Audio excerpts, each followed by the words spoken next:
Namaskar and good evening to all my dear music lovers, my friends, my well-wishers, my viewers. Welcome to the 5th episode of Humming with Koyal. जी हाँ, मैं कोयल त्रिपाठी आप सबका स्वागत करती हूँ मेरे show humming with कोयल में। और जैसा कि मैंने आप सबसे वादा किया था कि हर शनिवार को रात के 8 बजे मैं आऊँगी और मेरे साथ होंगे बेहतरीन से बेहतरीन सब आर्टिस्ट, कलाकार, गेस्ट आर्टिस्ट हमारे साथ हर दिन होंगे।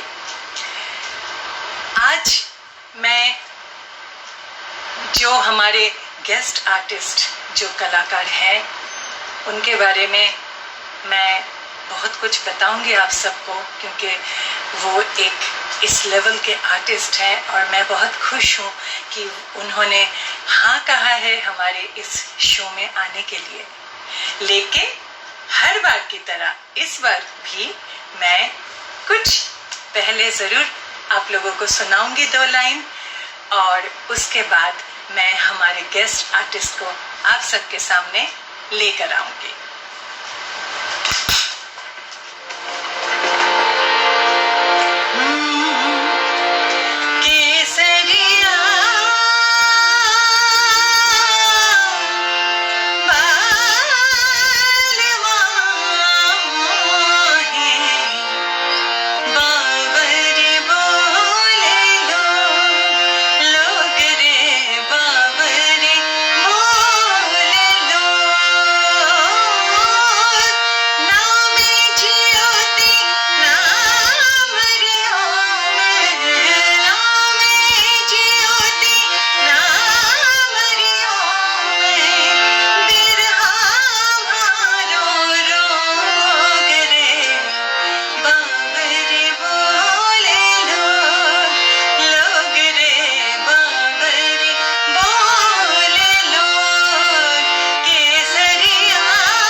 जी हाँ, ये कॉम्पोजिशन मुझे बहुत पसंद था और अभी भी है, बचपन से ही बहुत पसंद था। और ये कॉम्पोजिशन पंडित हृदयनाथ मंगेशकर जी के हैं और लिरिक्स हैं गुलजार साहब के और लेकिन मूवी से हैं, आप सब जानते हैं। लेकिन ये कॉम्पोजिशन गाने के पीछे एक कारण तो ज़रूर है, क्योंकि इसमें कुछ ये जो राजस्थान के फ्लेवर जो इस कॉम्पोजिशन में है और इसके साथ रिलेटेड है आज के हमारे गेस्ट आर्टिस्ट। जी हाँ, आज हमारे बीच में आएंगे मशहूर, रिनाउंड, वेरी एक्सपीरियंस्ड, हमारे ना केवल Hindi film, Hindi serials, Hindi albums, devotional, गज़ल, जिस तरह के भी म्यूज़िक आप कहें उसमें ये एक एक्सपीरियंस्ड कलाकार हैं, सालों से काम करते आ रहे हैं, हमारे इंडस्ट्री को बहुत दिया है इन्होंने। और उसके साथ साथ राजस्थानी फिल्म म्यूजिक जो है वो इनके बिना अधूरा है। हमारे ये बेहतरीन कलाकार हैं, जान है, मैं कहती हूँ जान है वो राजस्थानी फोक म्यूजिक और राजस्थानी फिल्म म्यूजिक की बात करें, और साथ ही साथ हमारे हिंदी म्यूजिक तो है ही। आपके सामने मैं अभी लेकर आती हूँ एक बेहतरीन कलाकार, वेरी एक्सपीरियंस्ड, माय सीनियर। मैं प्रणाम करके उनका स्वागत करना चाहूँगी, श्री सतीश देहरा जी। मुझे थोड़ा सा वक्त दीजिए, मैं अभी उनको ऐड कर लेती हूँ और आपके सामने लेकर आती हूँ। और आप सबको बहुत शुक्रिया, मैं देख रही हूँ बहुत लोग ज्वाइन हुए हैं। संजय मेहरोत्रा जी हैं देहरादून से, और भी बहुत सारे लोग हैं, मैं लूँगी ज़रूर नाम, लेकिन पहले मैं हमारे गेस्ट कलाकार को मैं लेके आती हूँ आप सबके सामने।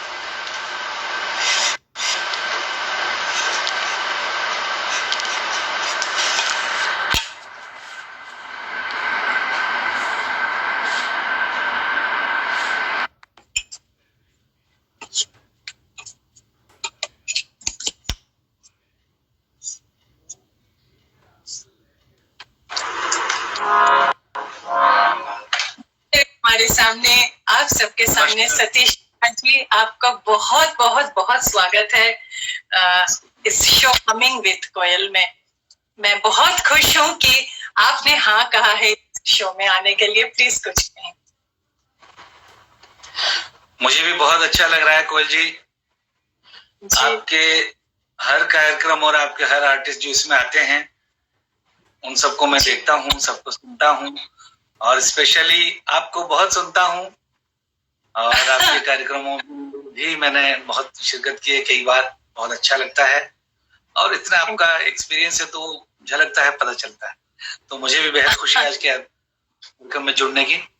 जी, मुझे बस इतना याद है कि जब मैं पहली बार मुंबई में आई और मैं दादू से मिली, और दादू ने जब मुझे रिकॉर्डिंग के लिए बुलाया स्टूडियो पे, मेरी जो फर्स्ट कास्ट मैं बोलूंगी वो आपका ही एक आपने गाया था, और उसके साथ मुझे कुछ मतलब हमें गाना था, 3-4 आर्टिस्ट को उसके साथ गाना था।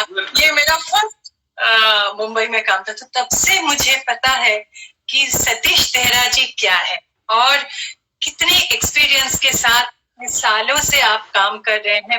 मेरा नमन है आपको, मैं बहुत रिगार्ड करती हूँ, बहुत रेस्पेक्ट करती हूँ मैं आपकी। मुझे मन करता है कि हम मुंबई में होके भी बहुत व्यस्त रहते हैं तो सीखने का बहुत कम मौका मिलता है, लेकिन एटलीस्ट लॉकडाउन में हम इस तरह से बात भी कर रहे हैं, ये आदान प्रदान हो रहा है, तो भी शायद कुछ पॉजिटिव बातें लोगों को पता चले। तो सबसे पहले सतीश जी, मैं आपको पूछना चाहूंगी कि किस तरह से आपकी गायकी और किस तरह से आप म्यूजिक में आए और आपकी म्यूजिकल जर्नी किस तरह से शुरू हुआ, कुछ बताएं हमारे दर्शकों को। कोयल जी, बचपन से म्यूजिक का शौक तो था स्कूल के टाइम से जी। एक बार मुझे मेरे टीचर ने मुझे गुनगुनाते हुए कुछ गाना सुन लिया, और छोटा ही था तो वो गाना भी मुझे शायद याद है कि सावन का महीना पवन करे शोर, ये ऐसे ही गाना मैं गुनगुना रहा था। तो टीचर ने मुझे बुलाया और बोला कि वापस गाओ, इस बार और गाओ। तो मैंने गाया तो उनको बहुत अच्छा लगा। तो एवरी सैटरडे वो, जैसे आज भी देखिए सैटरडे ही है, तो एवरी सैटरडे वो कार्यक्रम देते जिसमें 4 से 5 1 घंटे का सेशन रखते थे सिर्फ गानों का। तो बाकी लड़कों को तो एक तरह का बहाना था सुनना, उनको एक्चुअली मुझे होता था। तो तब से एक शौक लगा, शौक लगते लगते फिर प्रयाग संगीत समिति से मैंने इसके कोर्सेज भी किए। क्लासिकल का बेस रहा मेरा शुरू से, और मेरे गुरुजी हैं आगुंता के पूसाराम जी, उनसे मैंने राग रागिनी और ख्याल गायकी, विलंबित ख्याल, ध्रुपद धमार, ये सब उनसे कई सालों तक सीखा। और अपॉर्चुनिटी ये मिली कि किसी कार्यक्रम में मैं मुंबई आया था, मेरा कोई कार्यक्रम था मलाड में। तो आज भी मुझे याद है, दफ्तरी रोड पे मेरा कार्यक्रम था, रामलीला मैदान में, बहुत बड़ा हॉल है वहां का। तो वहां मेरा कार्यक्रम हुआ। फिर मैं एक दिमाग में बात हुई कि मैंने बचपन से इतना इस संगीत को सीखा है, तो कोई ऐसी जगह जहां कि मैं अपने आप को प्रूव कर सकूं, या जहां मुझे अच्छे चांस मिल सके, जहां अपने आप को मैं कुछ मौका मिले मुझे, तो मैंने कहा इससे बढ़िया कोई जगह नहीं होगी। फिर मैंने ये डिसाइड किया कोई जी कि मैं मुंबई में ही रुकूंगा। तो तब मैं मुंबई में रुका। इत्तेफाक से सुर सिंगार का जो कंपटीशन होता है, आपने भी गाया होगा शायद उसमें। तो सुर सिंगार में फेस्टिवल में मैंने भाग लिया था। तो उसमें एक होता था भजन का कार्यक्रम, एक होता था गजल का, एक स्पेशली प्रोग्राम होता था प्लेबैक सिंगर का। एक पार्टिसिपेट और कंपटीशन होता था, जिसमें प्लेबैक सिंगर का चुनाव एक लड़का एक लड़की कोई भी आएगा, लड़कों में एक लड़का आएगा, लड़कियों में एक। तो उसमें मैंने भाग लिया था। अच्छा। तो उसमें पार्टिसिपेट किया। तो उस कंपटीशन में मैंने गाया, मन्ना दा का गाना था वो लागा चुनरी में दाग। अच्छा अच्छा। हाँ। तो हम 27 लड़के लड़कियां थी उसमें। तो जूरी में कौन कौन थे? दादू रविंद्र जैन साहब और हृदयनाथ मंगेशकर जी, चित्रगुप्त जी और जयदेव जी, मुरली मनोहर स्वरूप जी, ये सब जजेस थे उसमें कार्यक्रम में। तो उन सब ने मिलकर मुझे आशीर्वाद दिया। अवार्ड वसंत देसाई अवार्ड मुझे मिला। तो यहाँ से मेरी एक यात्रा शुरू हुई थी। तब से दादा से मिलना हुआ, रविंद्र जैन साहब से मिलना हुआ। और साल डेढ़ साल के बाद में शायद फिर रामायण शुरू हो गई। फिर सबसे पहला ब्रेक मुझे रामायण से एक शुरुआत हुई, दादू से मेरा परिचय हो गया। तो वो निरंतर चलता रहा, लास्ट मोमेंट तक चलता रहा, जब तक थे। तो ये मेरी यात्रा रही है। तो सारे सीरियल में, रामायण में, उसके बाद श्री कृष्णा में, फिर हीना में भी दादू ने मुझे कहा। हाँ जी, हाँ जी, हाँ जी, सब हम एक एक के आपसे जरूर सुनेंगे। ऐसा नहीं, आप है तो हम कुछ ना कुछ तो सुनना ही है। तो सबसे पहले आपने जब रामायण की बात छेड़ी, तो रामायण की बात करते हैं अपने। मैं दर्शकों को बता दूं कि रामायण में सतीश जी ने गाया। और अभी भी हम कुछ दिन पहले ये जो रामायण लॉकडाउन में वापस शुरू हुआ, कितना मजा आया, हमने फिर से सुना। क्योंकि तब तो छोटी थी, तब इतना समझ में नहीं आया था। अभी हुआ तो बहुत अच्छा लगा देख के। तो आप अगर कुछ सुनाए सतीश जी, जो आपका मन करे। अगर रामायण में कुछ जो आपने गाया वो भी आप सुना सकते हैं, या जो आपका मन है। रामायण में कुछ दादू की जो बनाए हुए सवैये कवि, तो उनमें से आपको, जैसे मेरी शुरुआत हुई थी, वहीं से आपको सुनाना चाहता हूँ। जी जी। पुष्प वाटिका में सीता जी और राम जी पहली बार मिलते हैं। तो पुष्प वाटिका में ही एक्चुअली शुरुआत तो मेरी अहिल्या उद्धार से हो गई थी, तो मेरा भी उद्धार वहीं से शुरू हुआ। पुष्प वाटिका में दोनों मिलते हैं, राम जी और सीता जी।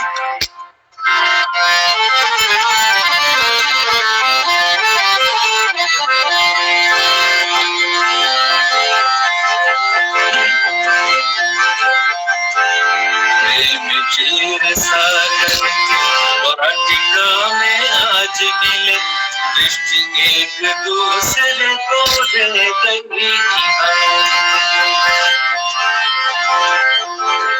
मर्यादा सिंधुरा विचलित से दुख पड़े, वीर मती सीता भी धीरज है। तन मन की सुध नहीं मंदिर को चली बनी, सखियों को छोड़ पुनः करुण माती आरती। प्रेम विवश व्याकुल हो, रख मनोरथ को, महालक्ष्मी सिया महागौरी गोविंद। महालक्ष्मी सिया महागौरी गोविंद। जैसे ही जाती है और सीता जी हाथ जोड़ती है, और ये पहली चौपाई थी रामायण की मेरी। विनय प्रेम बस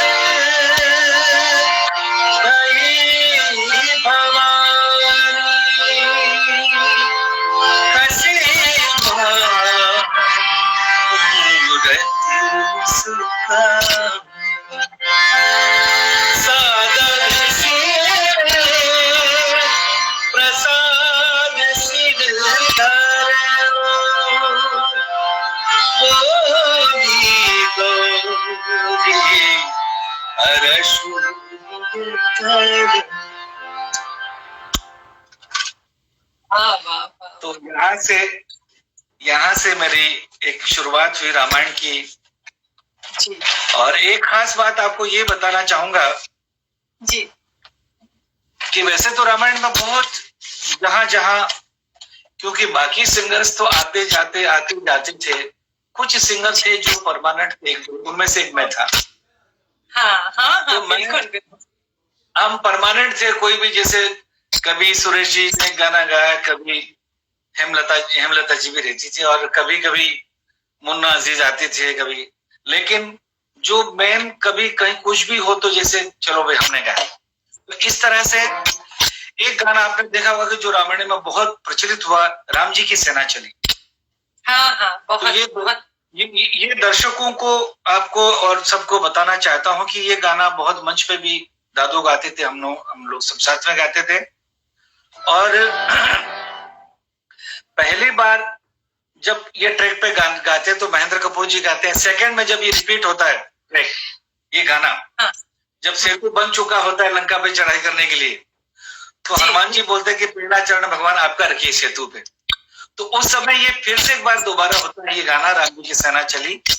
तो उसमें मैंने और कुमार सानू जी ने गाया था। उसका एक सिर्फ टुकड़ा सुनाता हूँ।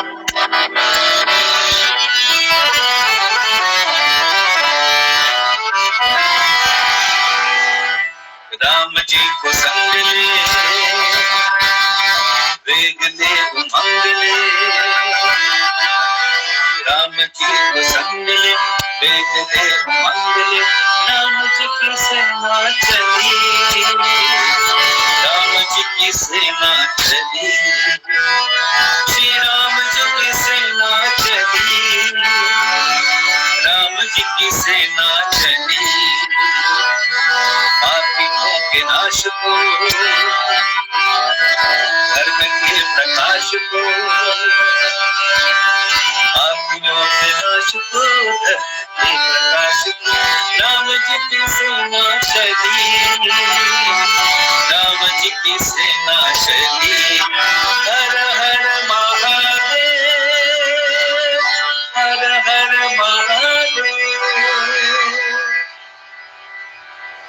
वाह वाह वाह वाह वाह, मजा आ गया, मजा आ गया। इतना मतलब वो सीन मेरे सामने मुझे दिख रहा है और मेरे सामने आप है, मतलब मुझे अभी भी यकीन नहीं हो रहा।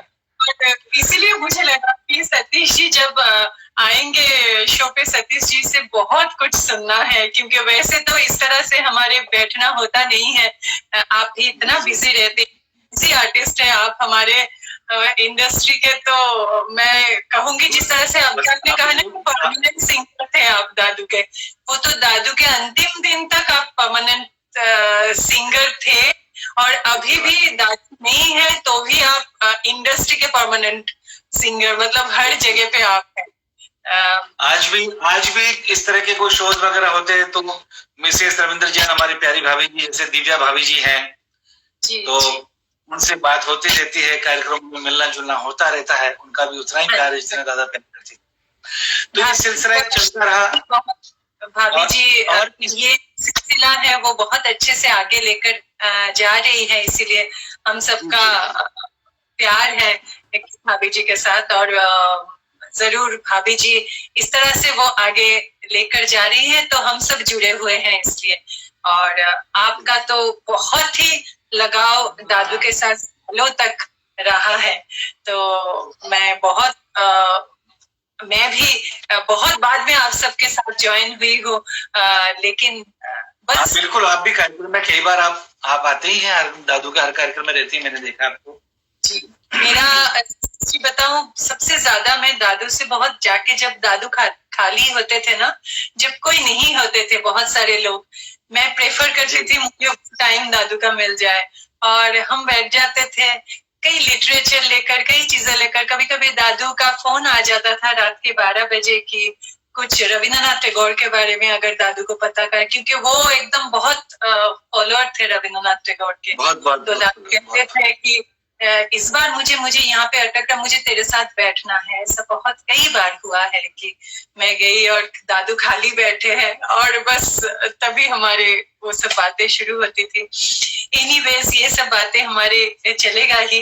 और आगे मैं कहूंगी, सबसे पहले मैं तो कहूंगी कि कुसुम काबरा जी यहाँ पे काफी उनका मैं मैसेज देख रही हूँ, उन्होंने बहुत स्वागत किया है आपको। काफी हमारे दोस्त बहुत सारे जुड़े हुए हैं, संजय मेहरोत्रा जी हैं, कुसुम जी, हाँ थैंक यू सो मच, आपको अच्छा लग रहा है। कई दर्शक हैं जिनको बहुत अच्छा लग रहा है, सब लिख रहे हैं और अच्छा लगेगा ही क्योंकि आप हैं। और अभी राजस्थानी फिल्म्स की अगर बात करें या फोक म्यूजिक की बात करें, वहां पे भी आप जान हैं। तो इसके बारे में आप कुछ बताएं हमें कि आपने राजस्थानी और ये जो कुसुम काबरा जी हमारे मित्र हैं, कुसुम जी भी इतने मतलब राजस्थानी शोज की बात करें अगर, और आप तो एज अ सिंगर राजस्थान को जिंदा रखा यहाँ पे आपने, मैं कहूंगी। कुसुम जी ने हमने बहुत साथ में काम किया मारवाड़ी राजस्थानी कार्यक्रमों में, और बैंकॉक वगैरह में काफी फॉरेन के भी टूर्स किए हमने जी। और बहुत संगीत की मतलब बहुत कहते हैं अच्छी श्रोता है, बहुत अच्छा खुद गाती हैं, बहुत अच्छा ऑर्गेनाइजेशन भी है उनका और बहुत अच्छा इंटरव्यू भी करती है। तो राजस्थान का तो इसलिए लगाव रहा कि क्योंकि राजस्थान मेरी जन्मभूमि है और मैं राजस्थान का भी कुछ एक थोड़ी सी झलक सुनाऊंगा। इससे पहले एक मेरी फिल्म अभी रिलीज होने की तैयारी में है, हिंदी फिल्म है, उसका मुखड़ा सुना दो। मेरी पूरी फिल्म गाई है मैंने वो, और म्यूजिक है हमारे कुमार सक्सेना जी का, अच्छा, जो कि बहुत सीनियर पर्सन है, बहुत ही इंडस्ट्री में काम किया उन्होंने। और जब भी उनका कुछ फिल्म का गाना होता तो पहली चॉइस मैं ही होता हूँ, ये उनका प्यार है, आशीर्वाद। एक रोमांटिक मुखड़ा सुनाता हूँ, उसके बाद फिर आसान चलेगी। मेरे ख्वाबों में नहीं तुम हो, मेरी नींदों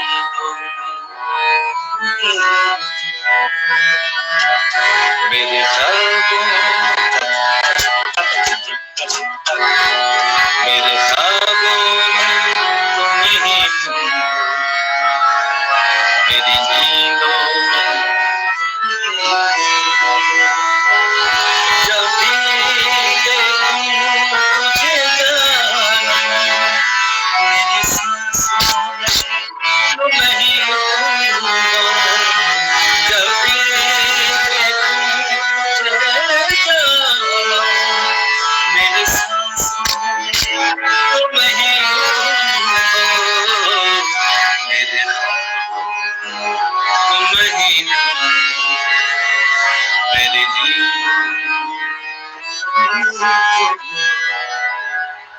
वाह वाह, बहुत सुंदर है, बहुत सुंदर है। मतलब ये तो रिलीज होने की तैयारी में है फिल्म भी, कमाल होगा जब ये बाहर आएगा, ये तो कमाल ही होगा, बहुत सुंदर।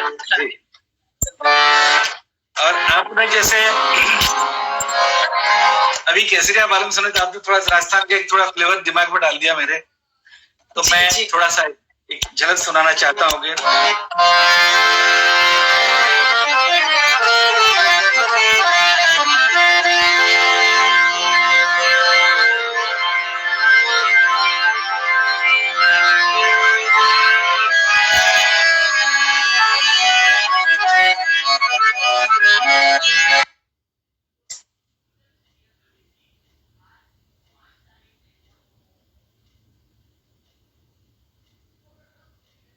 थोड़ा सा कनेक्शन का शायद अभी ठीक हो जाएगा।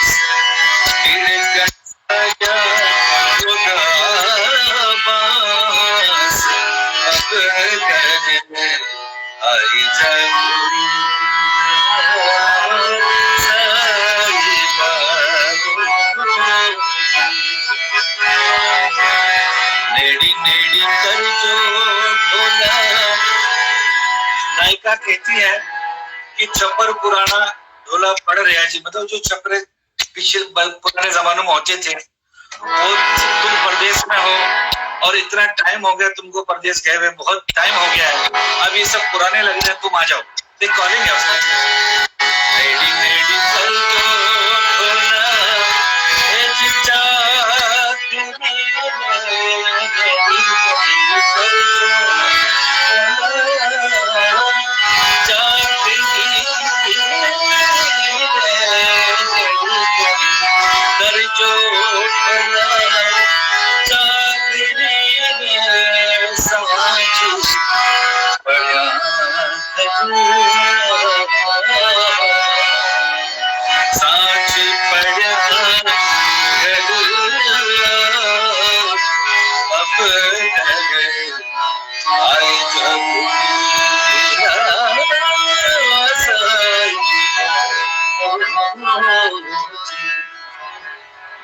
हो, क्या बात है सतीश जी, लगता है कि बस यही सुने। क्या मतलब आप एक प्योर आर्टिस्ट हैं, मैं कहूंगी कि क्लासिक रेंज आपका, इसीलिए इतने साल तक इंडस्ट्री में काम करना इस तरह से, और जितना आप कॉन्सर्ट्स करते हैं उतना ही आप रिकॉर्डिंग्स करते हैं, कहीं पे कोई कमी नहीं, ये आपके इस रियाज के वजह से। और इस लर्निंग म्यूजिक की लर्निंग कितना इम्पोर्टेंट है सतीश जी।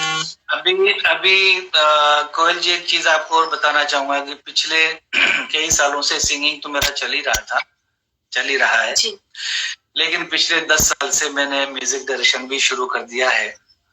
तो कम से कम ने तो 4-6 हिंदी पिक्चरें की और 25 फिल्में कम से कम राजस्थान की है एज ए म्यूजिक डायरेक्टर। तो इसमें अभी आशा जी को भी गाने का मुझे मौका मिला, उनको भी गवाया। जी, मैं अनूप जी ने भी मेरे 2-3 एल्बम के गाए, 1-2 फिल्में। अभी फिल्म आ रही है मेरी विद्यासागर जी पे, तो उस पे भी अनूप जी ने गाया है, साधना जी ने और अनुराधा पौडवाल जी ने, अमित कुमार जी ने, अभिजीत भट्टाचार्य जी ने और शान जी ने, उदित नारायण जी ने, मोहम्मद अजीज जी ने, इन सब ने मेरी फिल्मों में भी गाया है, इनको सबको गवाया। कौन नहीं गाया आपका? अब खाली आपका नंबर है, तो अब सोच रहा हूँ कि जैसे ही मौका मिलेगा आपको जरूर एक मुझे गाना गवाना है, उस मौके की तलाश में हूँ। जी, आपके फेवर का गाना सोच रहा हूँ, जैसे ही मिलेगा मैं आपको जरूर कॉल करूंगा।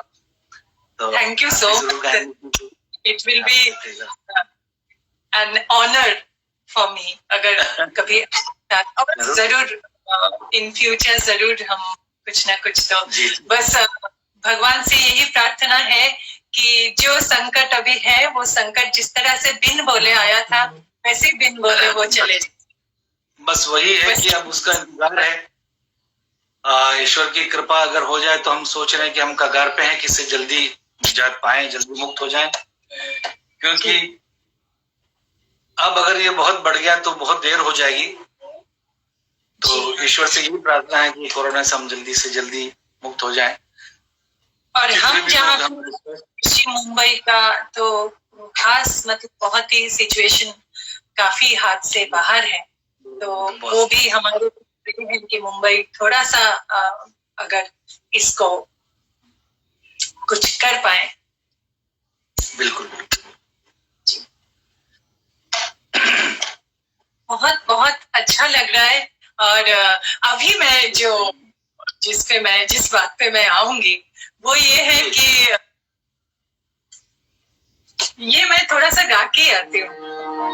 मुझे देर ना हो जाए कहीं, देर ना हो जाए, देर ना हो जाए कहीं, देर ना हो जाए,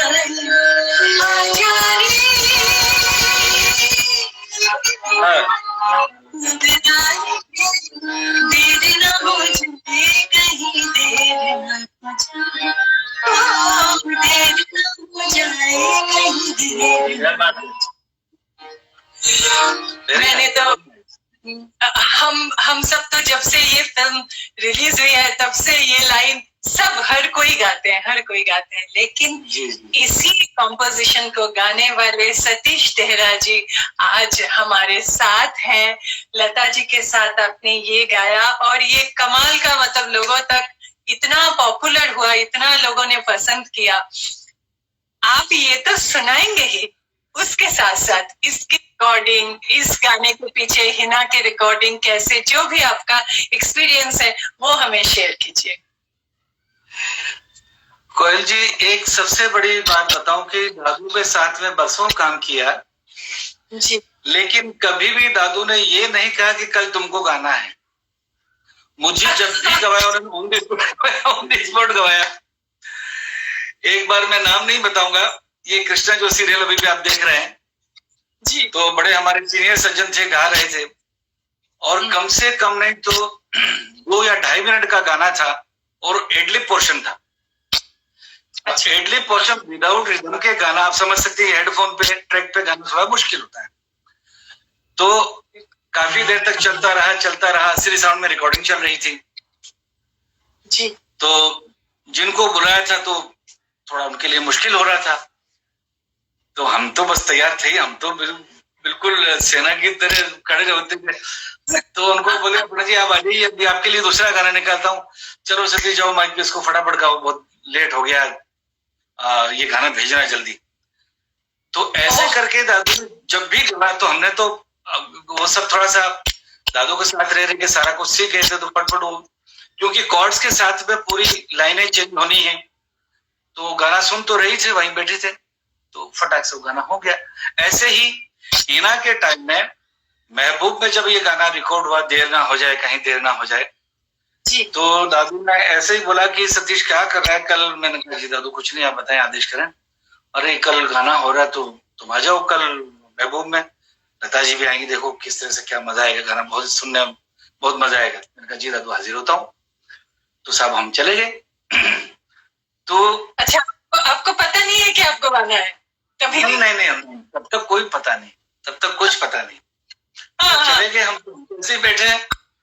तो बैठे बैठे पहले कम से कम 30 से मतलब 40 के करीब, 35-40 करीब कोरस आया हुआ था। लता जी गा रही है माइक पे, सुरेश जी गा रहे हैं, साबरी ब्रदर्स भी जयपुर से है वो भी गा रहे हैं। अब हम तो मॉनिटर रूम में बैठे हैं। आपने शायद महबूब में देखा तो बड़ा सा जो स्पीकर रखा होता था, एक सोफा था, उस पर हम बैठे हैं और मेरे मित्र और दादू के पहचान के भावेशदा करके, हम दोनों दिन भर से बैठे हैं, सुबह से आए हुए हैं 11-12 बजे से।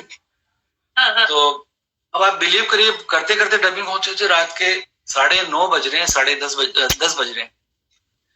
अच्छा, तब तक डबिंग चल रही और पोर्शंस भी बड़े बड़े थे उसके साथ, तो गाना आगे नहीं बढ़ रहा है। अब ऐसे ही था, देर ना हो जाए कहीं देर ना। अभी कहाँ है रौनक महफिल, यही सब पूछते हैं, कहाँ है रौनक महफिल, यही सब पूछते हैं। ये जैसे पोर्शन आया तो वो थोड़ा सा काफी रिटेक होने लगा। तो एकदम दादा को पता नहीं क्या सूझी, अरे सतीश आया बता गया क्या। मैंने कहा नहीं दादू बैठा हूं।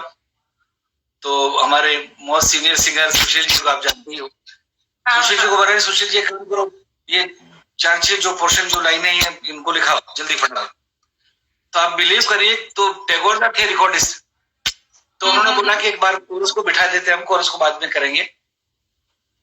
तो वहां पे 2-4 ऐसे पटिए और लगा के, और कोरस का माइक थोड़ा ऊंचा होता है, अब सोलो गाएंगे तो उसको पास में चाहिए, तो 4-5 ऐसे पटिए लगा के, फल्ली लगा के मेरा लेवल ऊंचा किया, ऊंचा करके और मैं ऐसे बस ये बिलीव करिए कोई, तो मैंने पहली बार गया, मैंने कहा रिहर्सल कर लेता हूँ। तो लता जी कहती है लाइन को, कहाँ है रौनक महफिल, यही सब पूछते हैं। तो ये लाइन कोरस की हो चुकी थी, कहाँ है रौनक महफिल, यही सब पूछते हैं। अब इसके बाद मुझे गाना है, कहाँ है रौनक महफिल, यही सब पूछते हैं, बरात। मैंने एक ही बार का बोला ओके, तो एक ही बार गाया, ओके हो गया, सब लोग एकदम खुश हो गए, अरे बहुत अच्छा गाया, बहुत अच्छा गाया ये वो। तो ये एक्सपीरियंस थोड़ा घबराहट भी है कि जैसे लता जी देख रही हैं मुझे, सुरेश जी गा रहे हैं और अंदर पूरा जमाड़ा पूरा आर के स्टूडियो अंदर पूरा बैठा है मॉनिटर रूम में। तो लेकिन थोड़ा कॉन्फिडेंस था कि भाई, और एक चीज मैं जरूर कहूंगा, दादू का मुझे बहुत एक आशीर्वाद रहा, उनको बड़ा मेरे पे एक कॉन्फिडेंस था। हाँ, बहुत कॉन्फिडेंस उनको, हाँ कॉन्फिडेंस था। एक बार ऐसे कोई स्टूडियो में कोई बात चली, गंगा सीरियल चल रहा था जी, तो किसी ने बोला अरे गाना तो बहुत मुश्किल है, कौन गाएगा कौन गाएगा, 2-3 ऐसे नाम बताए, तो दादा ने बोला नहीं सतीश गाएगा। बोला सतीश, उन्होंने मुझे सुना नहीं था ना पूरा, जहाँ दूसरी जगह रिकॉर्डिंग, तो जब गाना पूरा रिकॉर्ड हुआ तो उन्होंने बोला कि, फिर रविंद्र जैन साहब ने बोला जब मैं किसी को माइक पे खड़ा करूंगा तो मुझे पता ना किसमें क्या कैपेबिलिटी है। तो इतना उनका आशीर्वाद प्यार सदा रहा मुझे। और ऐसे ऐसे गाने आपने देखा होगा, हेमा जी के हर बेले में मैंने गाया है। हेमा मालिनी जी, कोई ऐसे बेले उनका नहीं जिसमें मैंने नहीं गाया। और ऐसे चैलेंजिंग सॉन्ग थे, बड़े क्लासिकल बेस के गाने थे। तो मेरा बेस शुरू से क्लासिकल का ही रहा, तो उनको ये भी था कि इसको थोड़ा रागों का भी थोड़ा बहुत जानकारी है, तो वो एक बहुत अच्छा लगता था। और कभी कभी ऐसा भी होता था कि वो जानबूझ के मुझे, अब देखिए जैसे जैन समाज में बहुत गाना हिट है,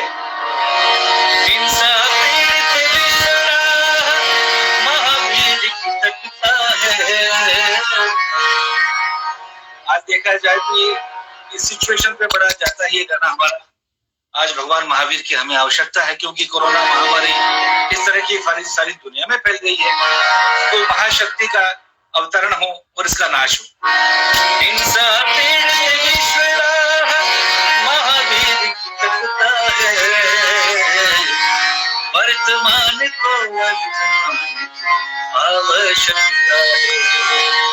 बचपन का नाम महावीर भगवान का वर्धमान था, तो दादू का लिखा देखिए, लेखनी तो कमाल की थी उनकी। वर्तमान को वर्तमान आवश्यकता है, पापों के दल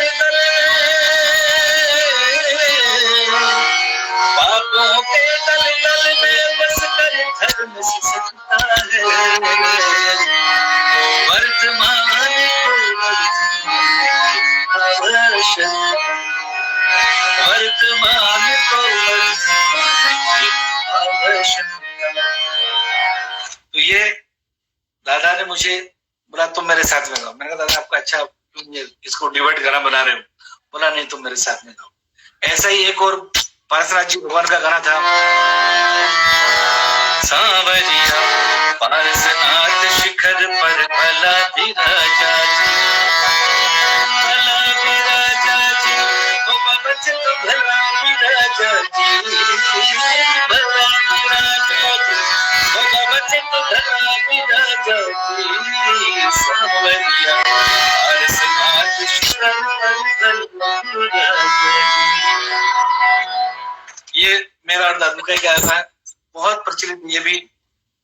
और सबसे पहले जो मेरी शुरुआत हुई थी दादू की, सबसे पहले जी, वो ये था, नमो हरिहंसणं, नमो श्रीविष्णुं, नमो हरिहंसणं, नमो अजाननं, नमो सब सब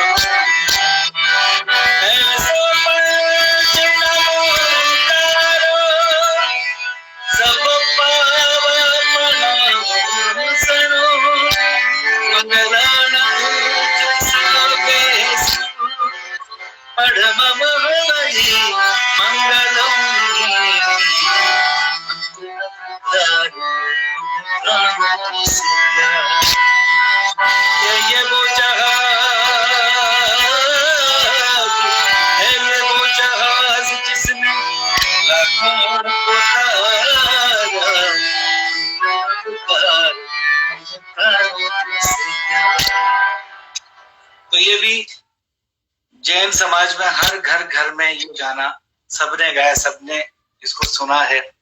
और मंच पे कम से कम नहीं सुना 20,000 बार इसको गाया। तो ये सब गाने दादू का बहुत एक आशीर्वाद रहा। आप गा रहे हैं सतीश जी, मेरे एक तो रोंगटे खड़े हो रहे हैं, और मुझे लग रहा है मेरे सामने दादू है, मुझे लग रहा है ऐसा फील हो रहा है। और देखिए शायद ये मेरे दादू की फोटो है और मैं आपसे बात कर रही हूँ और मुझे यहाँ से दादू दादू दिखाई दे रहा है, दादू के फोटोग्राफ्स। जी भी अभी अभी अभी बीच में एक कार्यक्रम था, अनुराधा जी पौडवाल के साथ गया था मैं जी। तो कानपुर में प्रोग्राम था, कानपुर में तो भजनों का प्रोग्राम था। तो अब जैसे क्या है कि चौपाइयां और उनके दादू के जो गाने सभी दुनिया गा रही, मैं अकेला नहीं, लेकिन पर्टिकुलर उनका जो स्टाइल, उनकी जो जगहें होती थी, उनका जो स्टाइल होता था, बहुत कम लोग उस चीज को फॉलो नहीं कर पाते। तो मैंने रामायण की चौपाइयां वो उसी अंदाज में करता हूँ, चौपाइयां भी। तो कार्यक्रम के बाद में अनुराधा जी ने बोला, सतीश जी आज तो अपने दादू की याद दिलाती, मैंने कहा ये आशीर्वाद है। तो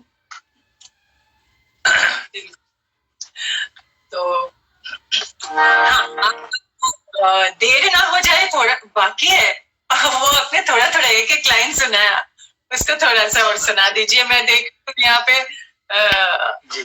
रिक्वेस्ट अभी देखा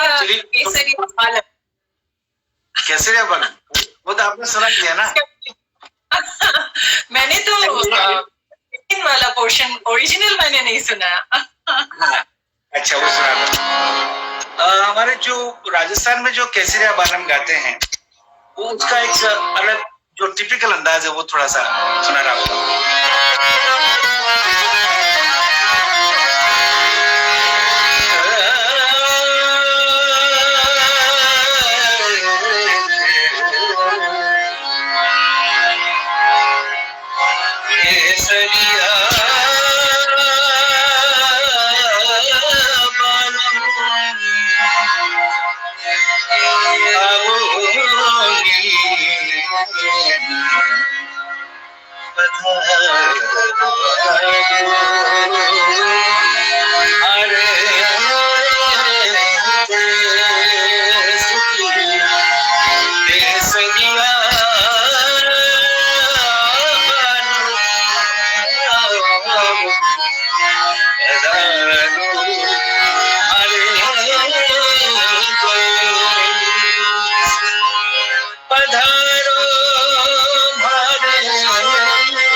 इसका जो मौजूद शेर वो सुनाता हूँ।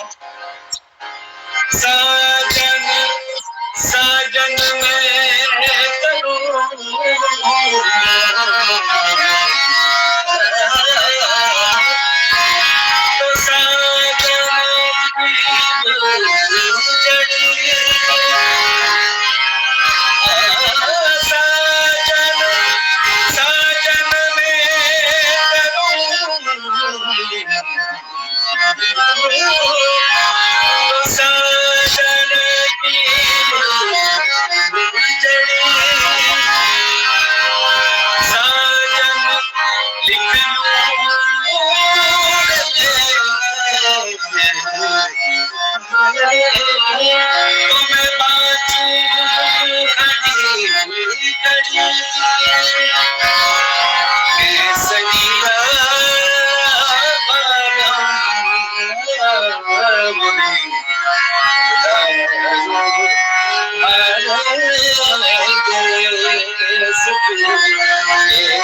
आपको नमन, आपको नमन। और अभी सबको समझ में आ गया होगा कि मैं जो बोल रही थी वो कितना सच है कि राजस्थान म्यूजिक की अगर बात करें तो आप जान है, आप प्राण है इसके। तो बड़ा अच्छा लग रहा है। बहुत लोग जुड़े हुए हैं कलकत्ता से भी और डिफरेंट स्टेट से हैं। उसमें मैं मेरे पापा की मैसेज कलकत्ता से उन्होंने बहुत आपको शुभकामनाएं दिए हैं। बहुत अच्छे फादर को बहुत सादर प्रणाम। इन-लॉ है, पापा है, बहुत पसंद किया उन्होंने। और मेरी दीदी है, सबने आपको बहुत आशीर्वाद भेजा है, दीदी, जीजा जी। और भी बहुत सारे दर्शक हैं जिन्होंने आपको बहुत प्यार दिया है। सबको बहुत अच्छा लग रहा है। और अभी आप सुनाए जो आपका मन करे। आप, हाँ, कुछ आपका कॉम्पोजिशन भी सुनना है, आपका कॉम्पोजिशन।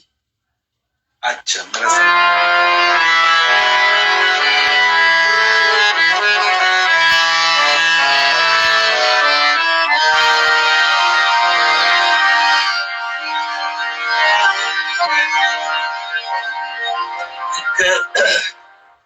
गजल का एक मतलब शेर, एक मतलब सुना था आपको।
लगे।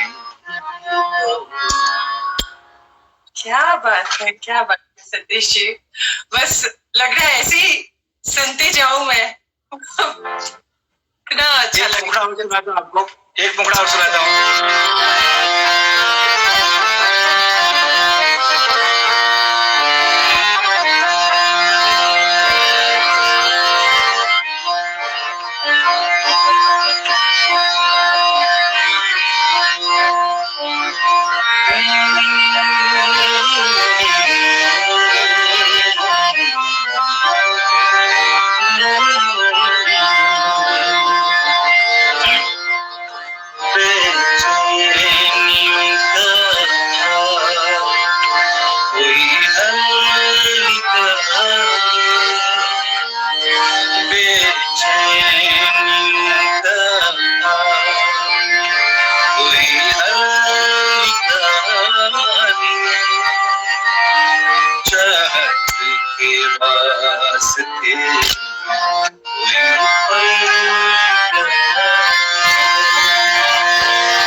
वाह वाह वाह सतीश जी, सब कुछ ठीक होने के बाद एक ऐसे गजल का कॉन्सर्ट चाहिए ही चाहिए, इतना मैं कह सकती हूँ।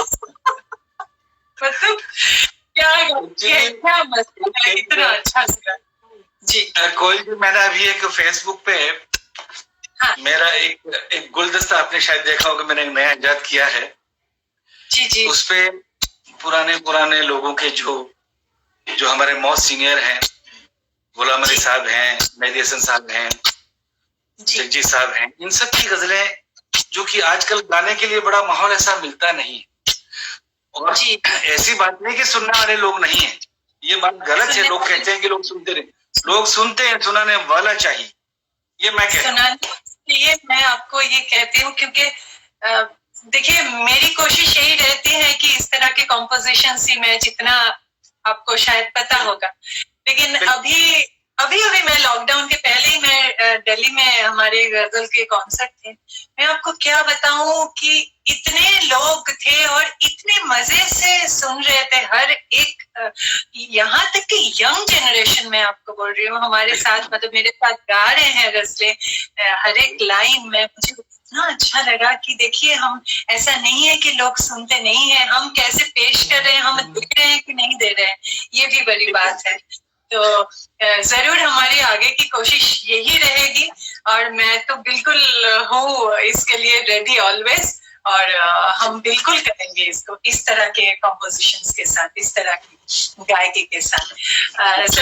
हम देर ना हो जाए, कहीं से विदा लेते हैं सभी लोगों से। सब लोग, कृष्णा का टाइम हो चुका है जी। तो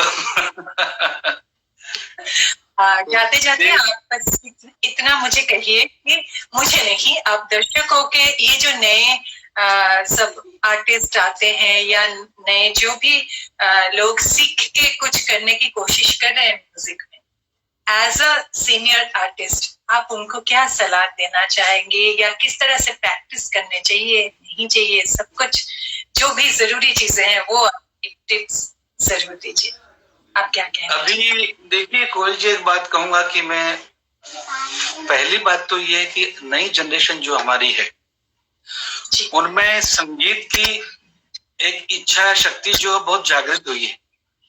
बिकॉज कि हम ये पूरा फेसबुक के माध्यम से, इसके मीडिया के माध्यम से, सोशल मीडिया से, टीवी से, नेट से, जो भी है, तो जिज्ञासा तो बहुत जग गई है। होनहार बच्चे भी, प्रतिभाशाली बच्चे भी बहुत शौक से गा रहे हैं, बजा रहे हैं, जो भी है। लेकिन थोड़ा सा एक चीज उनमें कहूंगा कि थोड़ी पेशेंस उनमें कम है।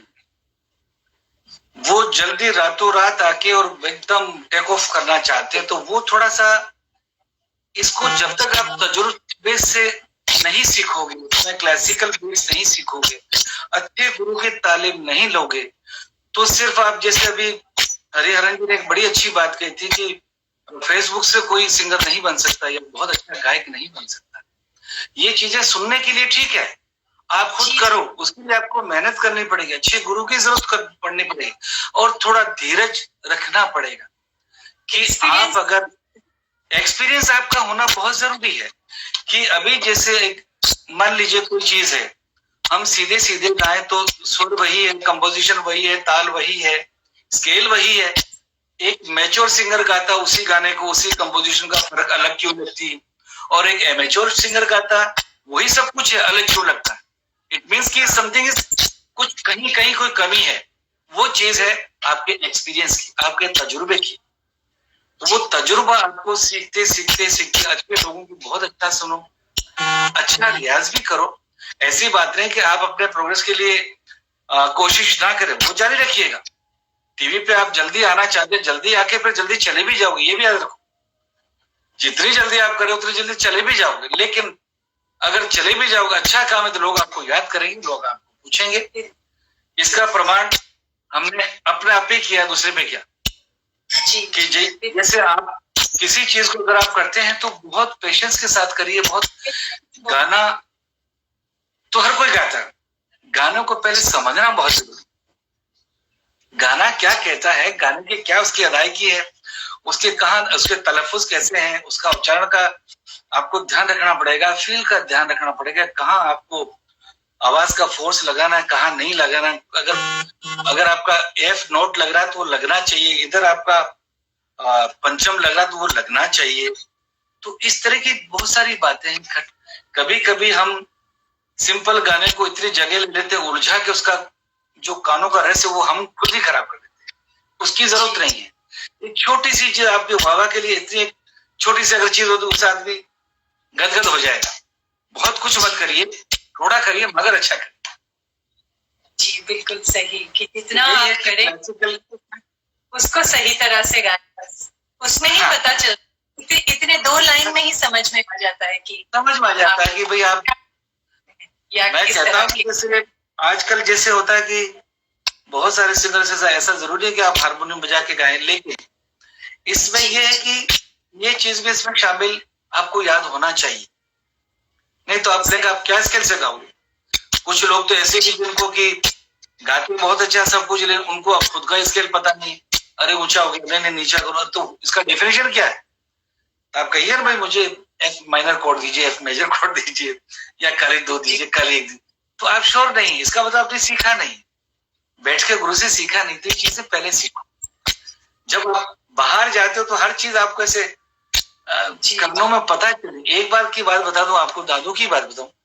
दादर में हमारी रिकॉर्डिंग थी, स्वामीनारायण का जी का स्टूडियो है वहां पे, दादर टीटी पे।